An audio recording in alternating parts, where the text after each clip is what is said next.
K S R സിയുടെ സ്വന്തം cricket team selection കഴിഞ്ഞു. ഇന്ന് തിരഞ്ഞെടുത്തുകൊണ്ട് അവരെ ഞാനിപ്പം ആനേറയിൽ വെച്ച് അവരെ നേരിട്ട് കാണുന്നുണ്ട്. അല്ലേ, അവരവിടെ ഉണ്ട്, സെലക്ട് ചെയ്തിരിക്കുകയാണ്.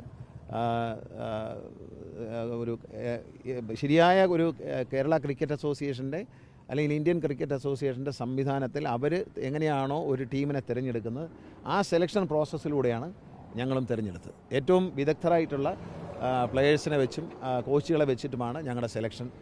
വളരെ പ്രൊഫഷണലായിട്ടുള്ള കേരളത്തിലെ ഏറ്റവും നല്ല ഒരു ക്രിക്കറ്റ് ടീമായിട്ട് കെ എസ് ആർ സിയുടെ ടീമിനെ മാറ്റുക എന്നുള്ള ലക്ഷ്യത്തോടെ ഏറ്റവും യാതൊരു ശുപാർശയില്ല, ഒന്നുമില്ല, മികച്ച കളിക്കാരെ മാത്രം തിരഞ്ഞെടുത്തുകൊണ്ടുള്ള ഒരു ടീമാണ്. വരുന്ന ആളുകളിൽ K S R C cricket ടീമിൻ്റെ കളി കേരളത്തിലെ ക്രിക്കറ്റ് പ്രേമികൾക്ക് കാണാം. ഞങ്ങൾ നാഷണൽ ലെവൽ വരെ കളിക്കത്തക്കുള്ള ഒരു ടീമിനെയാണ് സെലക്ട് ചെയ്തിരിക്കുന്നത്. അതിലൊന്നും വെള്ളം ചേർക്കില്ല.